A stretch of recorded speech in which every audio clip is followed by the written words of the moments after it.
Hi guys, welcome to another session of News in 30 Minutes.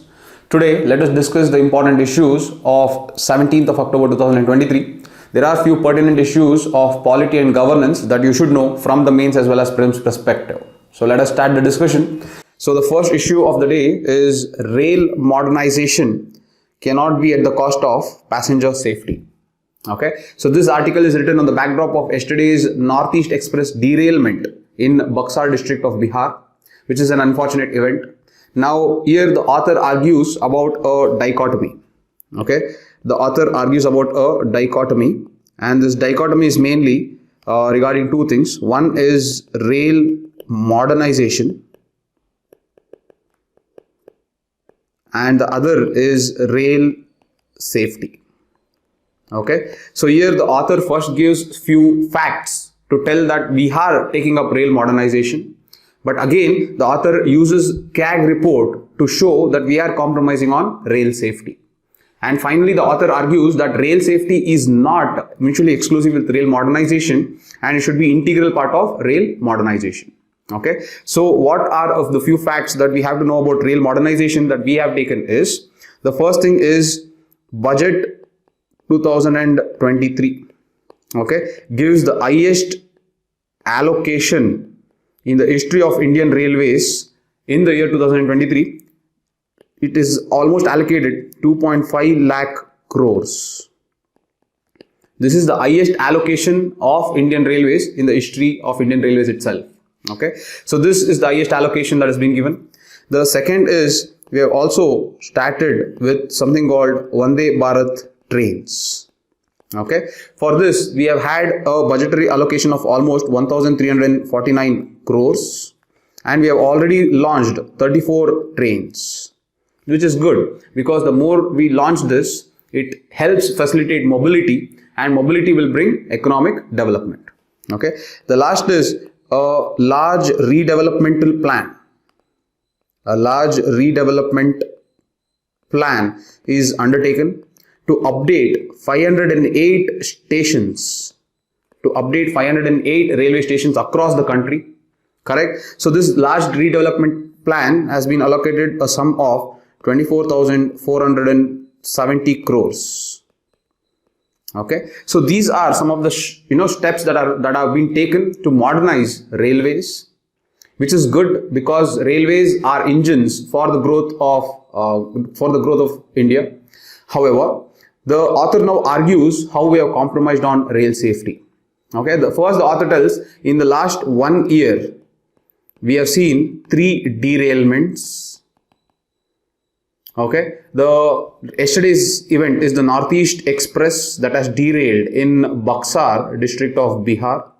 The second one, unfortunate event, is the Balasore incident, the Balasore mishap that resulted in the loss of 296 lives.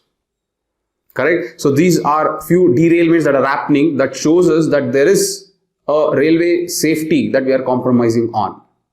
So on this, the author now tries to give few facts on the basis of a CAG report which raises the issue on railway safety.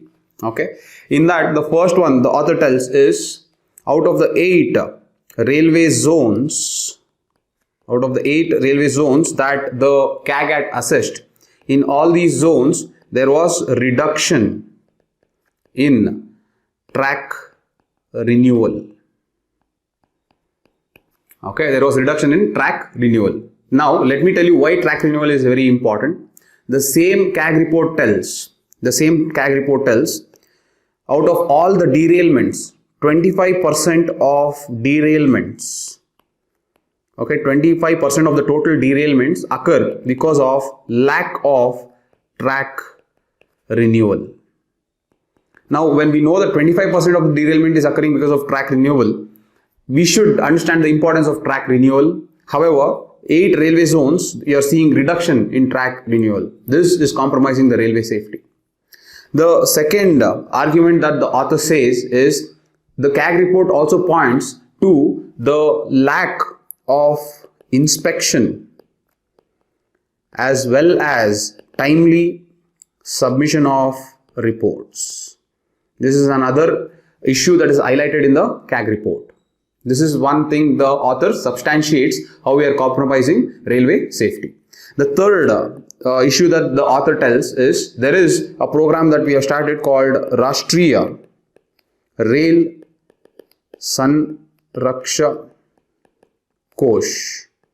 So this is basically a fund to augment our railway safety, but the author points out that the fund is actually being decreased. The corpus is being decreased. Now the author gives the stat that 9,607 crore was allocated in the year 2018. This is now reduced to almost 7,400 crore in 2020. Look at this. There is reduction in the corpus of fund that is dedicated for railway safety. This is again another drawback. The last point that the author tells is, though the fund is being sanctioned, the sanctioned funds are not utilized fully. The sanctioned funds are not utilized fully. So these are some of the steps that show that we are compromising on our railway safety. Finally, the author concludes that railway safety should not be compromised. Railway safety should not be seen exclusive to modernization. They have to become integral part of railway modernization. So this is how the author concludes this article. But we should also understand the importance of railways in Indian economy. So there will always be a question that can come on Indian railways. Okay, so this is about the first issue. The next issue is Supreme Court refuses to stop heartbeat of 26-week fetus.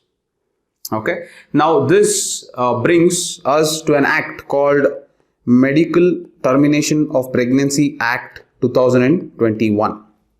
Okay, here let me give you some important provisions before I get into what actually has happened. So Medical Termination of Pregnancy Act 2021 states that the maximum gestational period for legal abortion, is 24 weeks. Before it was 20 weeks. In the amendment in 2021, they made sure it is brought to 24 weeks. Okay. Now, if any person who wants to get legally aborted, and let us say they are 20 weeks, if the gestational period is 20 weeks, then they have to get a permission from a registered practitioner. Okay, they have to get the opinion of the registered practitioner. Okay, if that particular person who's getting legally aborted is in the gestational period of 20 to 24 weeks, then the same scenario, if it is between 20 to 24 weeks, then they have to get the opinion from 2 registered practitioners. 2 registered practitioners. Okay, so this is within the act. With inside 20 weeks, 1 opinion is enough. 20 to 24 weeks, 2 opinions are needed. Okay, the next is section 3 of MTP. This gives specific grounds for legal abortion. Okay, it is giving specific grounds for legal abortion. Okay, so what are the specific grounds? One, they say that if there is sexual rape, okay, if it is in case of minors, not minority, if it is in case of minors. The next is if that person has any type of disabilities, okay, if that person has any type of mental health, okay, if that person has any type of if it is hurting or in any way troubling women's, or if it is a threat to women's life, not troubling, sorry, if it is a threat to women's life, or there is also if there is changes in marital status.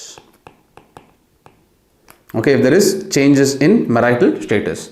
So section 3 of MTP says few specific conditions where legal abortion is possible. So that is sexual rape in case of minors who have been raped. There is disabilities, mental health, women's life if it's a threat to women's life, and changes in marital status. This is section 3 of MTP. Now another section 4 of MTP says that if the abortion has to be done well beyond 24 weeks, first of all, 24 weeks is the boundary beyond which it will not allow abortion. However, there are exceptions. One exception is if there has to be abortion beyond 24 weeks, then that reason should be fetal abnormalities. That is fetal abnormalities, and this fetal abnormality has to be approved by a medical board. Only if a medical board has approved this, only then the abortion can be done on the reason of fetal abnormalities. One more section of MTP is section 5, which is important in today's case. So I'll come back to that. Section 5, it tells that beyond 24 weeks, abortion can be done if it involves saving the life of pregnant women. Okay, if it involves saving the life of pregnant women. Okay, so look at this. Section 3 gives us specific grounds for legal abortion. Section 4, fetal abnormalities, then it can be aborted beyond 24 weeks, but the medical board has to approve it. The section 5 tells beyond 24 weeks you can abort if you have to save women's life. Okay, so 3, 4, 5, these are very, very important sections. Okay, now let me come to this case. What has happened? So a woman who is having a 26-week fetus, that means she has already surpassed the legal limit of 24 weeks. Now this woman has filed a petition in the Supreme Court, and the petition reads that the woman is suffering, or the woman is physically, emotionally, mentally, financially and medically unable to deliver or raise a child. She is in depression after the birth of the second child, hence she wants to abort this child. Okay, this is the reason being given. Alright, however, she has breached the 24-week limit of the legal abortion within the MTP Act. So when this came towards the Supreme Court has refused to allow this, and in refusing to allow this, it has told that in section 3 and section 5, there is no mention of grounds that the woman is seeking the abortion. That is the first thing. As I told you, section 3 gives specific grounds where abortion can be done. So in that section 3, there are no grounds. The next is, there is no fetal abnormalities. That is another thing. The last is, this section 5, as I told you, section 5 reads that beyond 24 weeks, we can do the abortion provided, one, it is fetal abnormalities. That is to be approved by the medical board. The second is, the abortion can be done if we have to save women's life, the life of the pregnant women. Okay, if we have to save the life of pregnant women, then we can do the abortion. This is what the law says. Here, the Chief Justice of India of Supreme Court has interpreted that this life that is present in section 5 of section 5 of MTP Act, this is not to be read in consonance with Article 21 of Fundamental Right. So what the Chief Justice of India has told is, this life is just it is just in the context, it has to be read in the context of life and death during emergency. So basically, the Chief Justice of India has narrowed down the definition of life in section 5 of MTP. So when the section 5 reads, beyond 24 weeks abortion can be done, however, to save life of pregnant women, that life is not to be read broadly under Article 21, but should be read narrowly within the context of emergency life and death situation. So this was the delivery of the adjudication that was done, the resolution that was done, and however the Supreme Court has refused the petition. It has very emotionally told that it refuses to stop the heartbeat of a 26-week fetus. Okay, so this basically was an argument that was happening for a very long time. The argument was speaking about pro-life versus pro-right. Okay, so pro-life is basically fetus life, and pro-right is basically women reproductive rights. Okay, so while appreciating and upholding women's reproductive rights, the Supreme Court giving justified reasons and also giving legislative provisions has refused to abort the fetus, upholding the life of the fetus. Okay, so this is the issue that has happened with regards to Medical Termination of Pregnancy Act 2021. All right, let us go to the next issue. The next issue is again a very important issue from environmental perspective. This is important in your GS3 mains paper as well as your prelims, because environment questions are increasing in your prelims as well. All right, so here the article reads, the Indian Himalayan region, which I'll keep calling as IHR, needs its own environmental impact assessment. Very beautifully written article. Please read this article. However, let me give you a background of what this environmental impact assessment is. Okay, environmental impact assessment as defined by UNEP means assessing the impact of any project, on social, environmental and economic grounds. Okay, so you assess the impact of any project on social, environmental and economic aspects in a particular area. Okay, how will that project impact socially in that area? How will that project impact environmentally in that area? How will the project impact economically in that area? This assessment that is done is what is environmental impact assessment as defined by UNEP. Okay, we know that EIA usually has 4 stages. The stages are: one is screening, second is scope, third is public consultations, and the fourth is appraisal. These are the 4 stages of environmental impact assessment. The next is in India, how is environmental impact assessment taking its power or deriving its power? Correct. So what happened, this is the history of environmental impact assessment in India. In 1994, environmental impact assessment notification was brought out, which derives its value from Environmental Protection Act 1986. Okay, so it derives its value from the Environmental Protection Act 1986.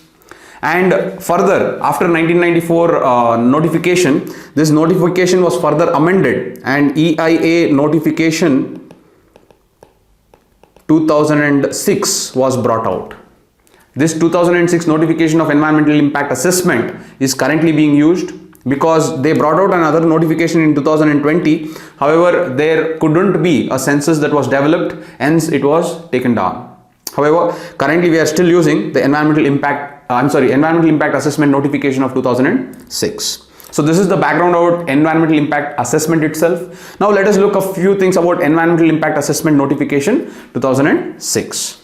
Okay, so if I tell EIA 2006, the difference between 1994 notification and 2006 notification is decentralization of environmental clearance. Okay, so it has decentralized environmental clearance. That is, it has given some powers of environmental clearance even to the state government. Okay, so basically what it has done is it has created 2 schedules. There is Schedule A and then there is Schedule B. Okay, then there is Schedule B. Okay, Schedule A is national level. This is done by the union government, and for this you need mandatory environmental impact assessment.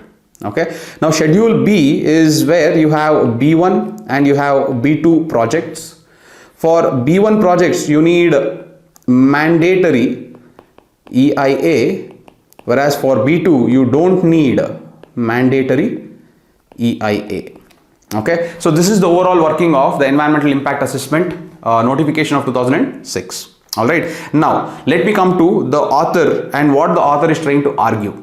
The author says, one, there has to be a India Himalayan region specific environmental impact assessment, which is not there. And the second is the author also brings into light some challenges that are happening within this environmental impact assessment. So let us look one by one, what are the challenges. The first challenge that the author tells is the threshold limit. Okay, so the author tells that the threshold limit beyond which EIA is warranted, okay, the threshold limit beyond which EIA is warranted is the same for all across India. Okay, now this is wrong. If we have a threshold limit that is same for all across India, then how will it do good for those areas that are highly fragile and vulnerable? That is what is the argument of the author. So the author tells the Indian Himalayan region is highly vulnerable and fragile. Why is it highly vulnerable and fragile? Because India Himalayan region is prone to earthquakes, it is prone to landslides, it is prone to cloud burst, it is prone to GLOFs, it is prone to flash floods. See, because Indian Himalayan region is prone to so much, on all of this it is also compounded by the effects of climate change. When you have so much happening in Indian Himalayan region, how can you create one threshold for the entire country? And only on that threshold, by passing the threshold, environmental impact assessment will be done. So what the author argues is, if X is the threshold for the entire country, there should be Y threshold for those areas that are highly vulnerable, so that the environmental impact assessment kicks in at a very minimal level. It need not wait until it raises up to X threshold. This is the first argument that the author makes. There has to be a threshold limit that is minimized and should be bare minimum for the environmental impact assessment to be done, even for very minimal effect that it can have on the environment. Okay. The second argument that the author makes is, we follow something called graded approach. Okay, this graded approach means the environmental impact assessment done will depend on what type of area that we are doing it. For example, if we are doing it, if the environmental impact assessment is done inside the national park, then the measures will be very stringent. If it is done inside a tiger reserve, the parameters will be very stringent. But if the same environmental impact assessment is done over a dry land, then the parameters will be a little relaxed. Correct? So this is known as graded approach. But unfortunately, what the author argues is, this graded approach is not including the Indian Himalayan region. We have national parks, we have tiger reserves, we have ecologically sensitive areas like biodiversity hotspots, but Indian Himalayan region must also be included within the graded approach, so that when you are doing EIA within Indian Himalayan region, stringent parameters must be applied in order to assess the impact on environment. That is the third one. So the second one is, graded approach should include Indian Himalayan region, which is not currently there. Okay, so graded approach means differentiated risk management.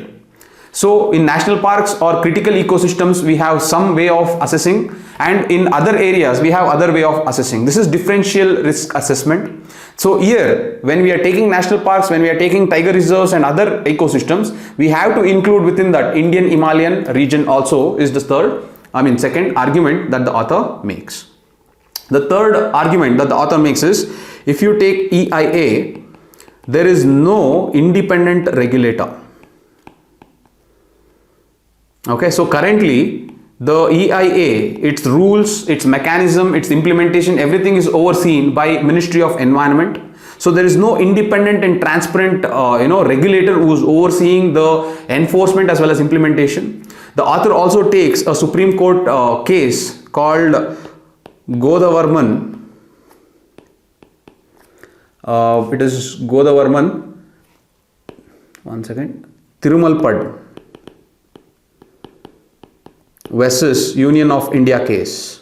In this Godavarman Tirumalpad Union of India case, the Supreme Court had highlighted that there has to be an independent, objective and transparent body that will oversee the implementation of the conditions laid down in the environmental clearance.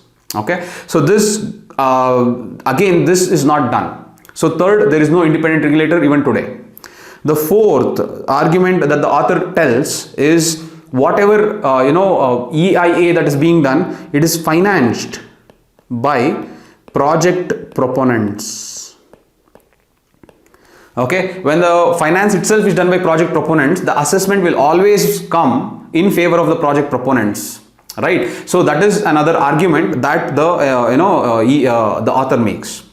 The next is the EIA that we do is not taking into account cumulative impacts of different projects in an area.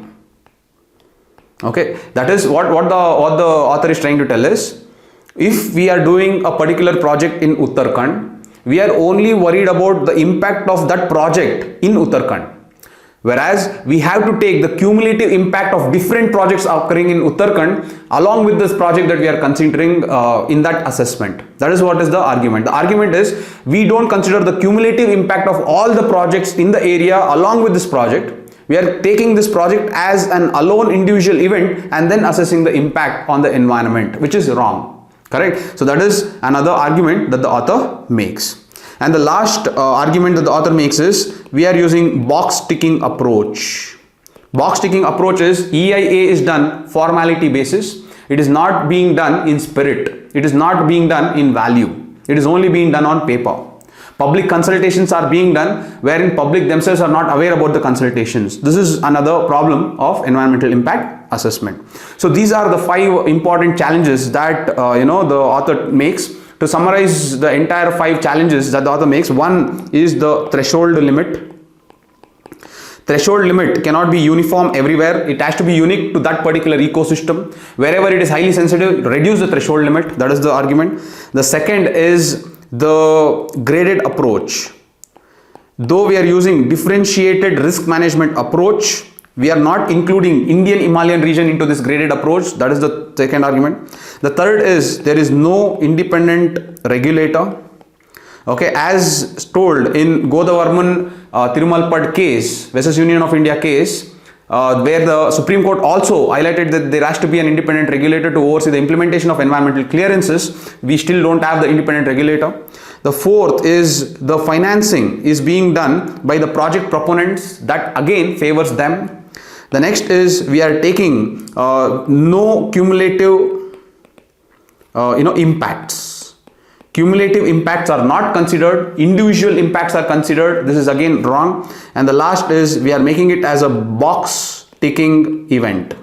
That is, it is done only on the formality basis and not done in spirit. So these are the 6 important challenges that the author has brought out. Finally, the author gives out a solution telling that we have to come up with something called strategic environmental assessment. Okay, the author comes out with something called strategic environmental assessment. Now, strategic environmental assessment means, as I told you, don't take that project as an individual event in that area. Don't assess the impact from only that project. Put that project into the area and assess the cumulative impact of all the projects in that area. So when you are assessing cumulative impacts of all the projects in that area, then it gives you a overall picture of what can be the impact environmentally, economically, as well as socially, and henceforth will give us a proper long-term solution.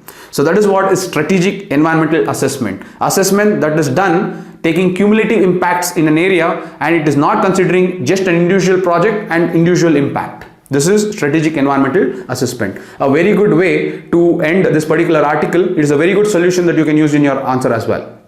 Very, very well written article, very important for your mains environmental perspective as well. So I hope from prelims perspective you got an idea of what environmental impact assessment is and how this environmental impact assessment is working in India. Okay, so with this we are done with this topic.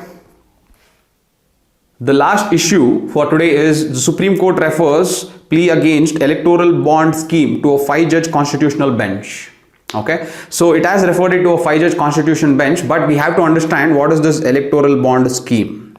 Okay, now this can come from prelims perspective as well as mains, but we have to understand what was the intention behind it and what is the challenges revolving around this. Why is it that it is going to the constitutional bench, that to 5-bench constitutional bench? That means there is some huge problem regarding Electoral Bond scheme. First of all, what is the scheme? Scheme is basically you will purchase a bearer instrument, and you are purchasing that bearer instrument to donate money to to political parties. Okay, so instead of you going and giving money directly, you giving cash directly, to stop cash transactions, they created something called these bearer instruments. Okay, so these bearer instruments can be purchased by anyone who can go and purchase these bearer instruments, and this bearer instruments in turn will then be given or the money that through this bearer instrument will be given to the political parties. So it is a means through which you donate to political parties. Okay, so that is what is electoral bond scheme. So basically these bearer instruments are nothing but electoral bonds. Okay, now the next question is, who gives these electoral bonds? These electoral bonds are given by SBI in their selected branches. So when do they give them? They give them in the first 10 days of every quarter.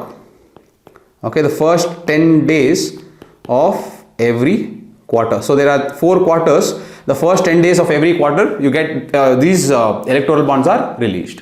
Okay, now who can buy these bonds? Those people who are citizen of India. The others are any Indian corporation or entities registered in India. Okay, Indian corporation or entities that are registered in India. They must have completed the KYC compliance norms. Okay, so these are eligible for buying of bearer instruments like electoral bonds. So this is one part. Now, who are the political parties who are eligible for this? Okay, the political parties who are eligible for this is twofold. One, 2 conditions has to be solved. One, they have to be registered under section 29A of RPA 1951 plus one, the political parties have to be registered under section 29A of RPA 1951 plus second is they should have secured not less than 1% of vote in their last general election or assembly election. Okay, so this is the eligibility criteria. So one, you understood what is electoral bond. It is a bearer instrument. Okay, it is a non-money instrument where you go and buy that bond, and that money that you have bought the bond will then be transferred to that political party. So basically you are eliminating direct cash transactions and you are creating a bank through which I can donate to the political party. Okay, second, who will give this? SBI in their selected branches, 10 days on every quarter. Who can purchase this? Who can purchase this? It is citizens of India as well as Indian corporations plus any entities registered in India who have completed their KYC norms, know your customer norms. The next is who is the eligibility? Political parties that have registered under section 29A of RPA Act plus they have secured not less than 1% of their votes in the latest general election or state elections. Okay, the electoral bonds are in the these are the different variants. You get 1,000, you get 10,000, then you have 1 lakh, then you have 10 lakhs, and then you have 1 crore. Okay, so these are different variants of electoral bonds. Okay, now when the bearer instrument is purchased by a let us say that someone has purchased a bearer instrument of 1 crore.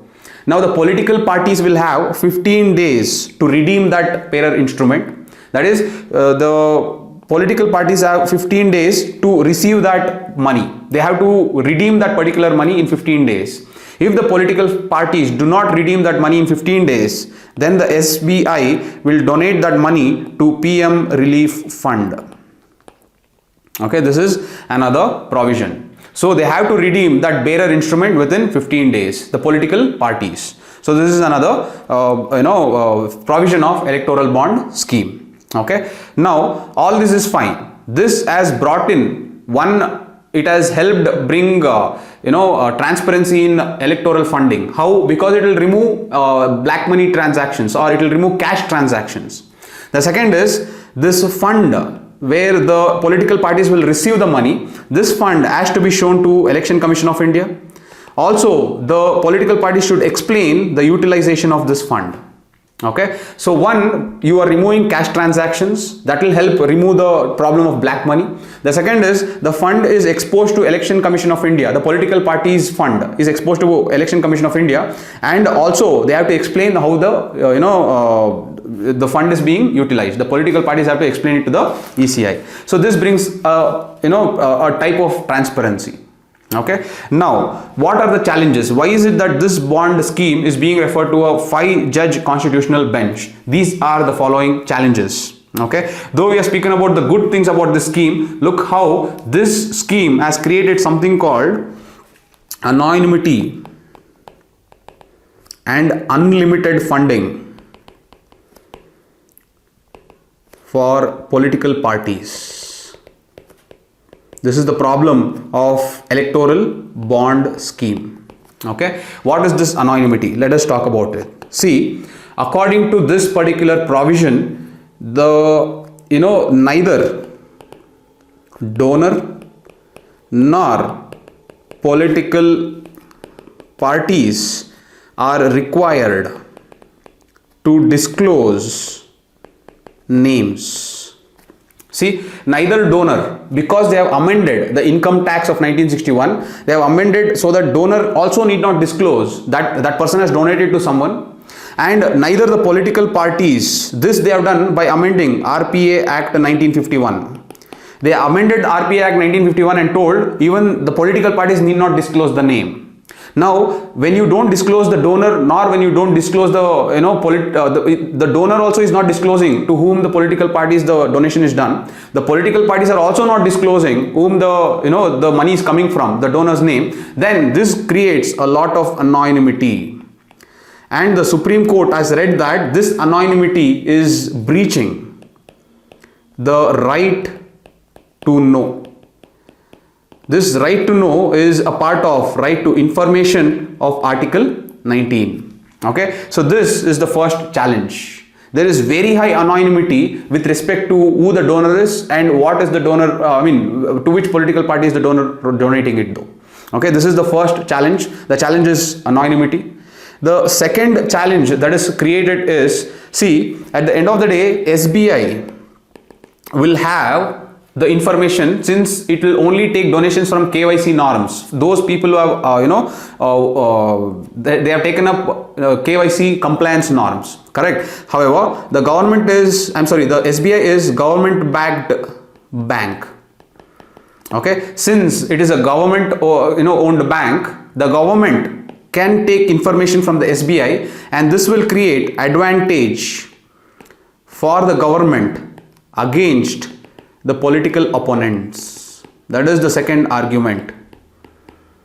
Okay, so this will create a imbalance. So since the government can access the information of SBI, because SBI is a government owned bank, this again creates an unfair field for fair elections. The third problem, what is happening is, before electoral bond scheme, there was a ceiling limit for corporates to donate. What was that ceiling limit? The ceiling limit was they can donate up to the average of net profit of 7.5% in the preceding 3 years. So they are taking the average of net profit of the last 3 years, and they are taking the 7.5% of that can be donated to political parties. So this was a ceiling limit that was there before the electoral bond scheme. Now this ceiling limit is completely removed. When there is no ceiling limit, you can donate unlimited funds. Corporates can donate unlimited funds to political parties. When this happens, there is very high scope of what we call as crony capitalism. Okay, so this gives rise. What is crony capitalism? It is an unholy nexus between the corporates and the political parties. Because you are removing the ceiling limit, we can donate unlimited funds. There can be few corporates who enjoy monopolistic tendencies in Indian market, who can donate huge funds into political parties to favor their policy making into helping their companies. So this is again a challenge. Okay, the last challenge of the electoral bond scheme is the amendments to Foreign Contribution Regulation Act 1976. Now, before, what used to happen, foreign companies couldn't donate to political parties even though they had Indian establishment. Okay, I'll just reiterate this, it did not come properly. So what I'm trying to tell is, foreign companies, okay, or any companies where the majority stakeholder, if the majority stakeholder of any company, okay, if majority stakeholder of any company, if this belonged to any foreign entity and not Indian, then they could not donate to political parties.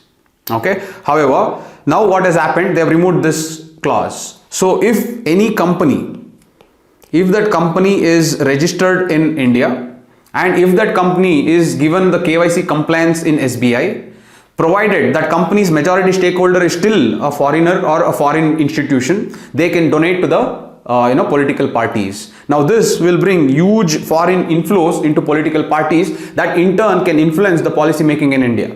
Okay, so to summarize, what are the challenges? The first challenge is the anonymity.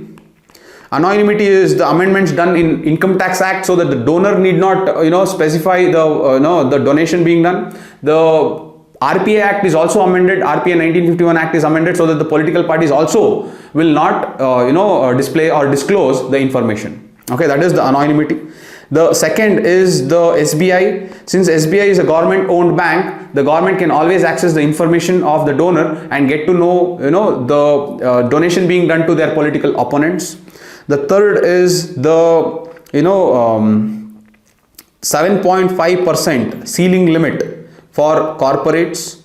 So there was a ceiling limit of average net profit of 7.5% in the last preceding 3 years. This was the ceiling limit. Now this is removed. If you remove this, there is unlimited flow of funds from corporates to political parties. The fourth is foreign funds. How is this done? Is because of the amendment in FCRA, Foreign Contribution Regulation Act 1976. So any company which has majority stakeholder, if the majority stakeholder of, shareholder, not stakeholder, if the majority shareholder in that particular company is a foreigner or a foreign institute, before this company could not donate. Now, if this company is registered in India, if it has KYC norms in India, even though the majority is held by foreigner or a foreign institution, it can donate to political parties. Okay, this again results in huge inflow of foreign funds into political parties, which can influence the policy making in India. So these are huge challenges which has very high repercussions on the policy making and politics of India. Hence, the electoral bond scheme has been referred to a 5-judge constitutional bench. Okay, so let us see what the Supreme Court tells about this. However, this issue is very, very pertinent. Again, today's issues have been very pertinent, especially from polity and governance angles, as well as the environmental impact assessment is very important from your environmental angle. Okay, so these are some of the issues of today. I hope you enjoyed the issues. Please make sure that you keep tuning in, and please like, share and subscribe, because more the views, more motivated I am to do this on a daily basis. Thank you so much guys. It was a pleasure. See you tomorrow. Bye.